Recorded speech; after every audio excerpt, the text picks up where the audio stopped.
والسلام على رسول الله محمد وآله وصحبه ومن والاه. آيات 282 سورة بقرة كمشهورة بآيات الدين، آيات قرض زكاة ودريشترين آيات طبعا القرآن ده وتيدا باسي أحكامي فروشتن يا كريلو فروشتن بقرس دەکات کە ئەوەی کە دەکڕێت چی بکە و ئەوەی کە دەفرۆشێت چی بکە، نووسەرەکە چۆن بێ، شاهیدەکان چێ بن و چەند بن، و ئەوەی کە واجبە لەسەر شاهیدەکان بیکەن چییە،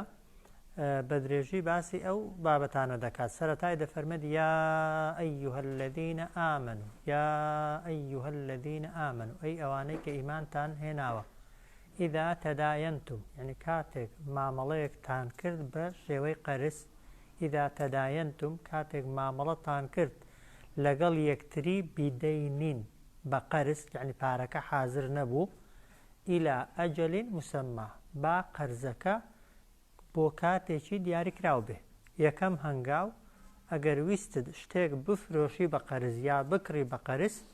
ئەو قەرزەی کە بە تەمای بیدەیەوە، ئەو پارەی کە بە قەرز دەکەوێتە لای بەرامبەرەکەت یا دەکەوێتە سەر تۆ، کاتەکەی دیاریکەن، چونکە هەمیشە ئەگەر کات دیاری نەکرێ کێشە دروست دەبێت، چونکە ئەوەی پارەی دەدا هەمیشە حەزی لێ درەنگ پارەی بدا، ئەوەی کە پارەی وەردەگرێ هەمیشە حەزی لێ زوو پارەی وەربگرێ. بۆیە خوا دەفەرمێت یا ئەیوهە الەذینە ئامەنوا، ئەی ئەوانەی کە ئیمانتان هێناوە،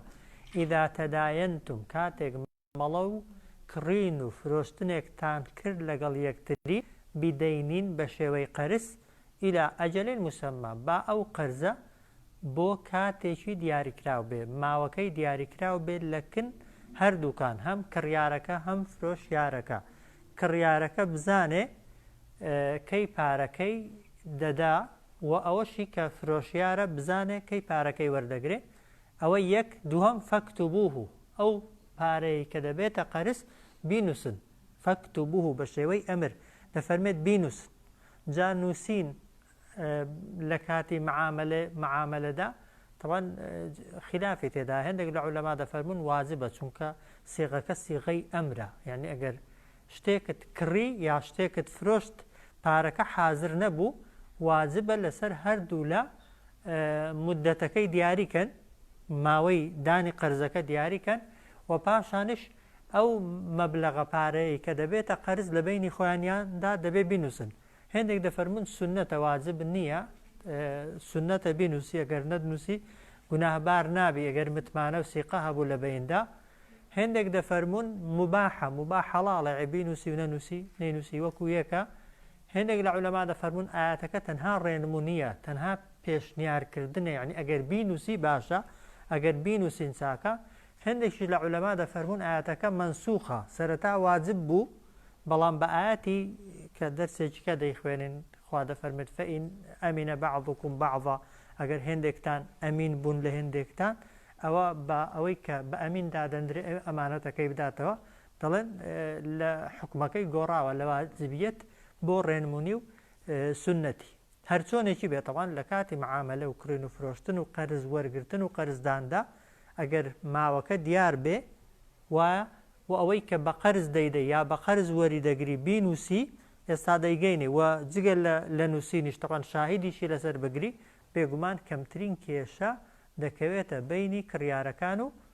فرۆشیارەکان. یا ئەیوهە الەذینە ئامەنوا، ئەی ئەوانەی کە ئیمانتان هێناوە، ئیدا تەداینتم بیدەینین، هەر کاتێک مامەڵەیەکتان کرد بە شێوەی قەرز، ئیلا ئەجەلین موسەما، با ماوەکەی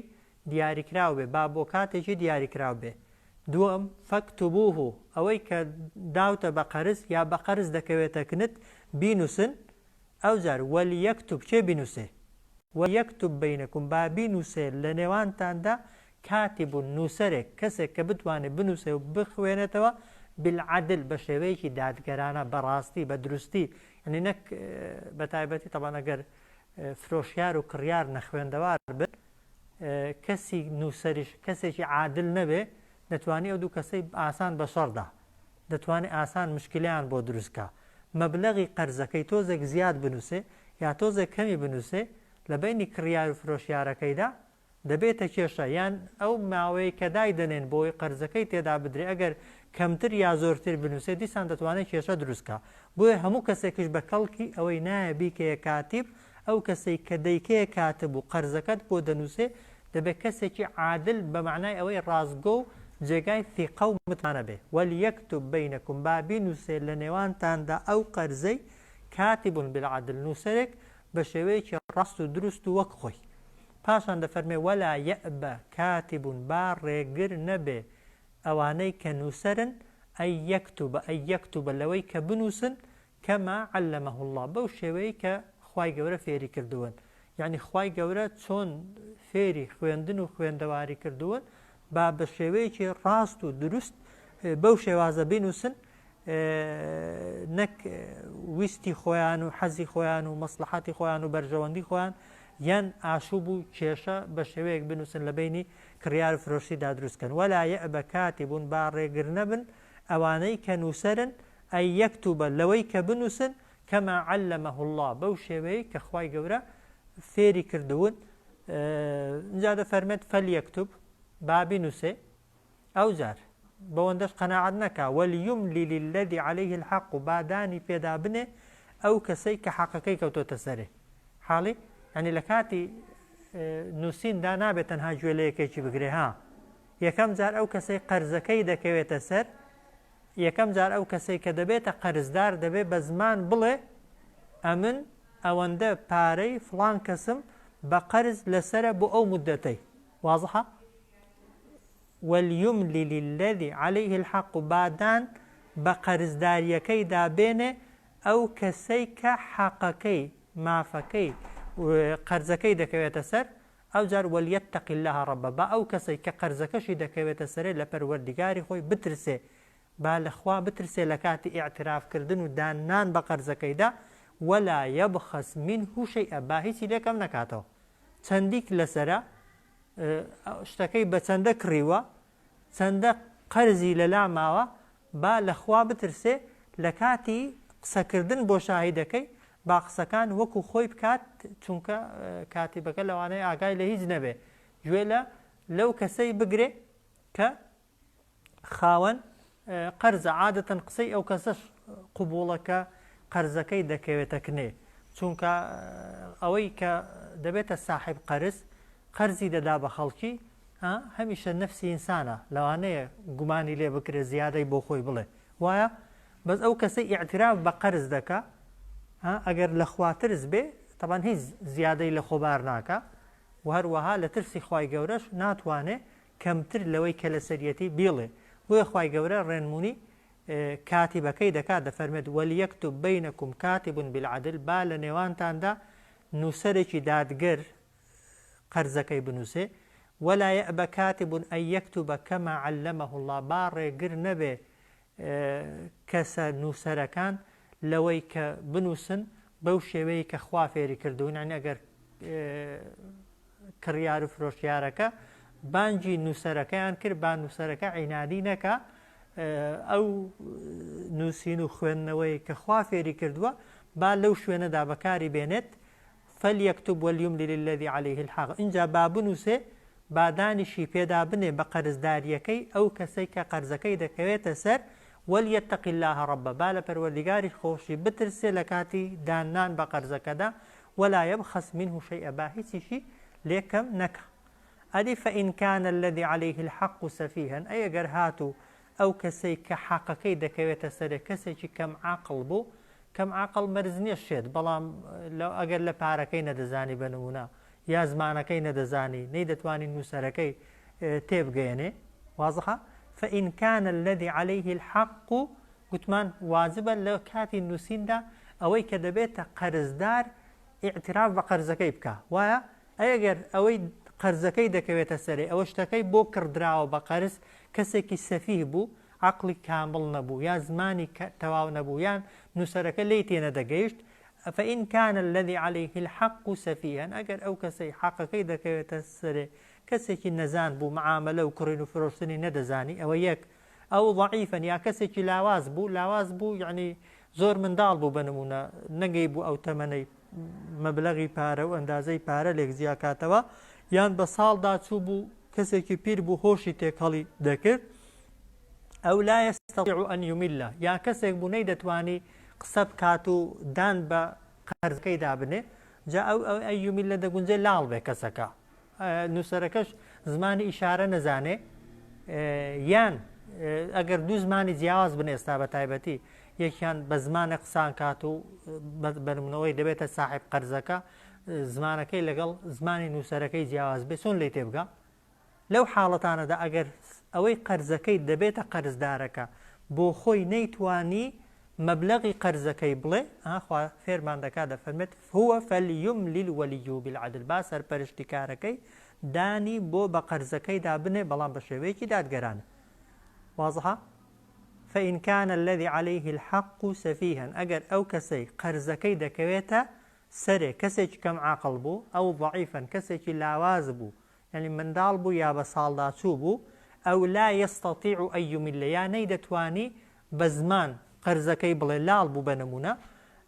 فەلیملیل وەلیه بالعەدل با دانی بۆ پێدا بنێ بە قەرزداریەکەی سەرپەرشتیکارەکەی بەڵام بە شێوەیەکی دادگەرانە ئەوە چەند هەنگاو تەمان هەنگاوی یەکەم لە مامەڵەی قەرزیدا بریتیە لە دیاریکردنی کات وایە هەنگاوی دووهەم بریتیە لە نووسین هەنگاوی سێهەم بریتیە لە ئیعترافکردنی ئەو کەسەی کە دەبێتە قەرزدار ئەوەی کە قەرزەکەی دەکەوێتە کنێ هەنگاوی چوارەم ئەو هەر بۆ ئەوەی تەمان لە بینی مسلماناندا کێشە و گرفت دروست نەبێ هەنگاوی چوارەم خوای گەورە فێرمان دەکات دەفەرمێت وەستەشهیدوا شەهیدەینی من ڕیجالیکم و بکەنە شاهیدیش دوو شاهید لە پیاوانتان وەستەشهیدوا بە شاهیدی بگرن بیانکەن بە شاهید شەهیدەین دوو شاهید دوو کەس بانکەن بە ئاگایان لە کڕینەکە و لە فرۆشتنەکە و وەلەو مەبلەغە پارەیە بێ کە بە قەرز دەمێنێتەوە من ڕیجالیکم لە پیاوان ئەدی فەئین لەم یەکونا ڕەجولەینی ئەگەر لەو کاتەدا دوو پیاوتان دەست نەکەوتن فەڕەجول وەمڕەئەتانی با پیاوێک و دوو ئافرەت شاهیدیەکەی بدەن بۆچی تەبان پیاوێک و دوو ئافرەت ئاوە یەکێکە لەو ئاەتانەی کە لە شاهیدی لەکام بەڵام لە چ جۆرە بەس تەنها لە معاملەی داوایە ها چونکە معاملە عادەتەن اختصاصی پیاوانە ئیشەکە زۆرتر پیاو دەیکەن ئەوە یەک و دووهەم شاهیدی زەحمەت و ئەرکی تێدایە ئێستا دەیگەینی ئاەتەکە باسی دەکا شاهید جاری وهەیە پێویستی بە سەفەرکردنە جاری وهەیە پێویستی بە چوونە لای حاکمە جارێک و دوو جار و چەندان جار جاری وهەیە پێویستی بەوەیە لە شارێکەوە بچێتە شارێکی دیکە ئەو هاتوو چۆکردن و گەڕانە بۆ ئافرەتان زەحمەتە طبعا ئاەتەکە هیچ تەنقیسێکی تێدا نییە بەڵکو ئەرک قورسکردنی ئەرک سوکردنی تێدایە ئەرک لابردنی تێدایە لەسەر ئافرەتی چونکە شاهیدیدان ئەرکە طبعا هیچ ماف نییە قورساییە دەکەوێتە سەرشانت نەک ماف بێ خوا لەیستان بیە ئەوە یەک و هەندێکیش لە عولەما دەفەرمون ئەو ئاەتە تەنها ڕێنمونیە طبعا واجب نییە خۆ ئاەتەکە تەنها ڕێنمونیە ئەگەر پیاوێک و دوو ئافرەت بن چاکترە ئەی گەر بەس ئافرەت بن و ئافرەتەکان اختصاسیان بەرمونە اقتصاد و دارایی بێت لە پیاوان زیرەکتر بن زۆرینەی عولەما دەفەرمون هیچ ئیشکالی تێدا نییە کە شاهیدەکان بەس ئافرەتیش بن بەمەرجێک ئافرەتەکە لە معاملە و کڕین و فرۆشتنی بزانێ خۆ ئەگەر باسی عەدالەتی تێدایە چونکە خۆ ئەگەر شاهیدەکە پیاویش بێ بەڵام سەفیه بێ بە نمونە پیاویش بێ پارەی نەناسێ پیاویش بێ بەرمونە زمانی نووسەرەکەی نەزانێ بە کەڵکی شاهیدی هەر نایە بۆ یەک شتەکە هیچ تەنقیسێکی تێدانیە وەستەشهیدوا شەهیدەینی من ڕیجالیکم بیکەنە شاهید دوو شاهید لە پیاوانتان چونکە هەمیشە شاهیدی دەبێت ئەهلی اختصاص بێ ها لە بابەتی ئافرەتانەدا شاهیدی پیاوان هەر قبوڵ نییە ئەو شتانەی کە تایبەتن بە پیاوان پیاو تێیدا ئاگادار و شارەزان بەس شاهیدی پیاوان قبوڵە ئی ئافرەتان قبوڵ نییە ئێستا لە قەتڵیدا شاهیدی پیا ئافرەتی قبوڵ نییە بۆ چونکە ئافرەت سۆزی بەسەردازاڵە وایە ئافرەت بزانێ بە شاهیدیوی کەسێک لە پێشچاوی ئیعدام دەکرێ و دەکوژرێتەوە بشی زانێ لەوانێ نەیڵێ وایە بە زەی و سۆز دەیگرێ وایە ئەگەر دوو کەس خەریکی یەکتر کوشتنێ بن شاهید دەبێت چاوی لێو بێ ها چێ گولەکەی تەقاند بۆ گولەی چی پێکەوتووە هەموو ئافرەتی سەدا 99 بۆ سەرێ لەوانێ بقیژێنێ و ساوی خۆی بگرێت لە زیاتەوەی تەماشایکە وانە شاهدەکەی پێ نادرێ مەسەل لە مەسەلەی زینایدا ئافرەت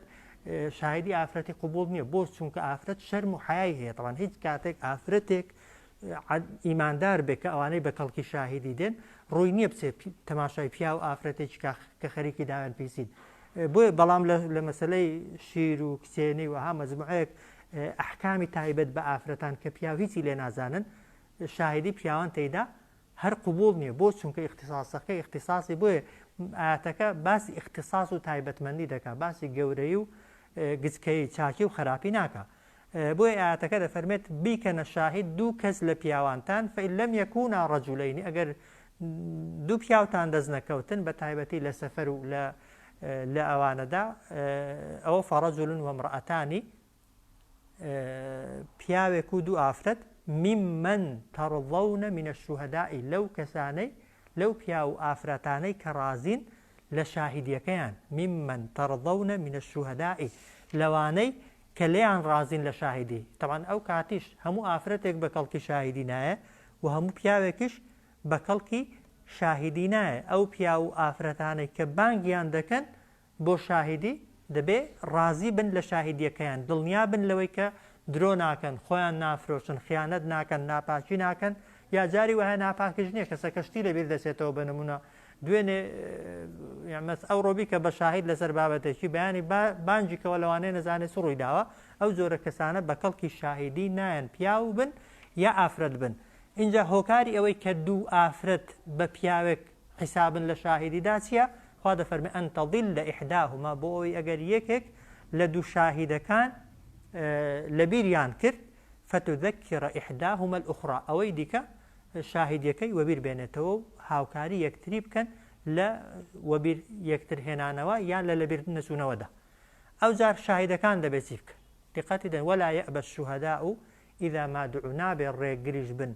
شاهیدەکان کاتێک کە بانگ دەکرێن بۆ شاهیدی ئەگەر بووی بە شاهید لە بابەتێکدا طبعاً یەکەم جار بۆ تێنەچی دوو کەس شتێک دەکردن و دەفرۆشن بانگت دەکەن بۆ شاهیدی واجب نییە بچی دەتوانی نەچی و بەس ئەگەر چووی خۆت بە شاهید حساب کرد شاهیدیەکەت قوبوڵ کرد دوایە هەر کاتێک ئیشیان پێت بوو ها بانگیان کردی لە خۆرانە ئیشیان پێت بوو قازی خلاف دروست بوو بۆ محکەمەی بۆ قازیە بۆ لیژنەی فتوایە واجبە لەسەرت بچی ولا يأبى الشهداء نابێ ڕێگر بن شاهیدەکان لە شاهیدیدان چ کاتێک ئیدا ما دعوا کاتێک کە بانگ دەکرێن بۆ شاهیدی واضحە ولا تسأموا أن تكتبوه اینجا دەفەرمێ وەڕەس مەبن ماندوو مەبن ئەن تەکتبوه لەوەی قەرزەکانتان بنووسن لەوەی کڕین و فرۆشتەکانتان بنووسن سەغیران ئەو کەبیران ئەو شتە ئەو قەرزە کەم بێ یا زۆر بێ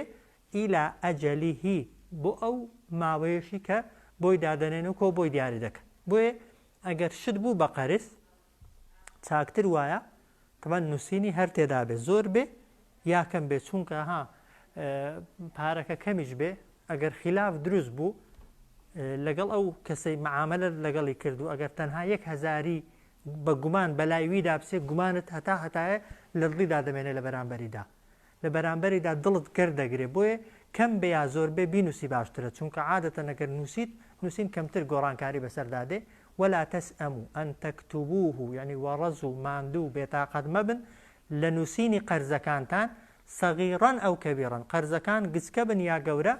ئیلا ئەجەلی بۆ ئەو ماوەی کە لە بینی خۆتاندا ڕێک دەکەون و دیاری دەکەن ذلكم ئەو کارانە ئەقسەط عند الله دادگەرانەترە لەکن خوای و پارە ئەگەر بوو بە قەرز ئەگەر ماوەکەت دیاری کرد نووسیت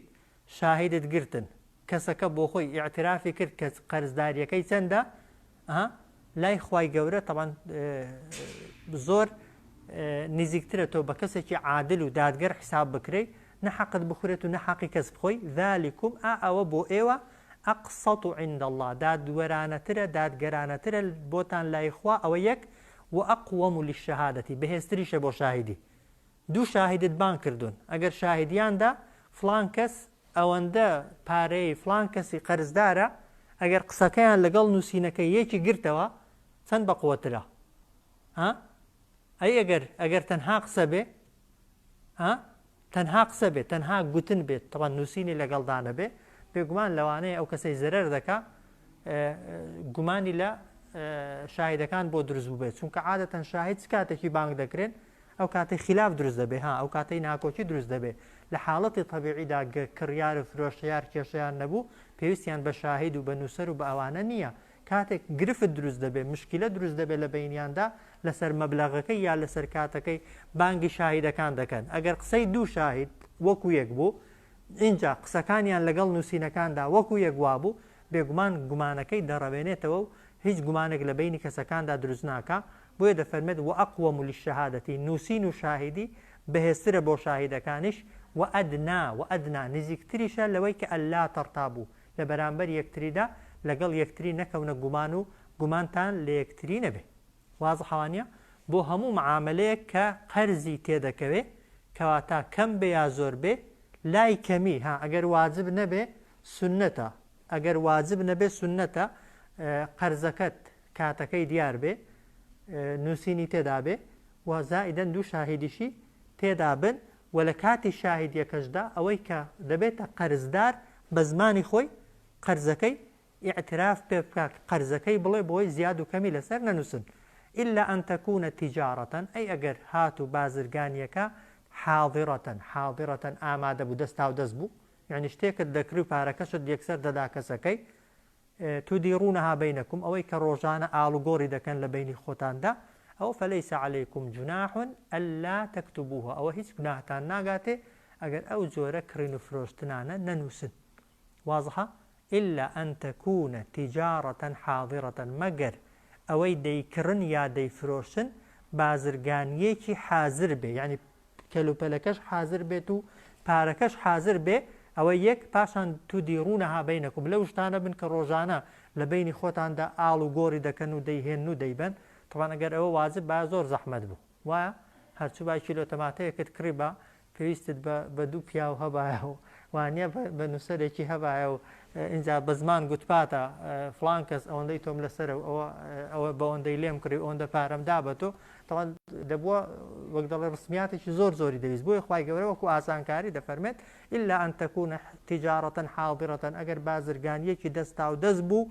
تديرونها بينكم لو شتانە بوو کە ڕۆژانە ئاڵ و گۆڕی دەکەن لە بینی خۆتاندا فليس عليكم جناح ئەوە هیچ گوناهێکتان ناگاتێ ئەللا تەکتبوها ئەگەر نەینووسن بەڵام لەو کاتەشدا دەفەرمێت و ئەشهیدوا بکەنە شاهید ئیذا تەبایعتم کاتێک کە شتێکتان فرۆشت یا شتێکتان کڕی جا مفەسرین دەفەرمون ئەو تەبایعە مەبەستی معاملەی گەورەیە مامەڵەی گەورە بە نمونە خان و دەکڕی و دەفرۆشی هیچ معقولیەتێکی تێدا نیە دوو کەس بە تاقێتە نێبسن لە ژوورێکیدا کەشتی وامان زۆر دیوە طبعا خانوویەکە بە نمونە جاری وایە مەبلەغەکەی چەند دەفتەرێکە و ئەو مەبلەغە جاری وا هەیە ڕێک ساحیبی خانوەکەی فرۆشتوێتی بە کەسێک لە ژوورێکیدا بە تاقی تەنیا بەڵام دوایە یەکێکیان کە بیری کردوتەوە کە پرسیاری کردو زۆر زەرری کردووە هێندێک جار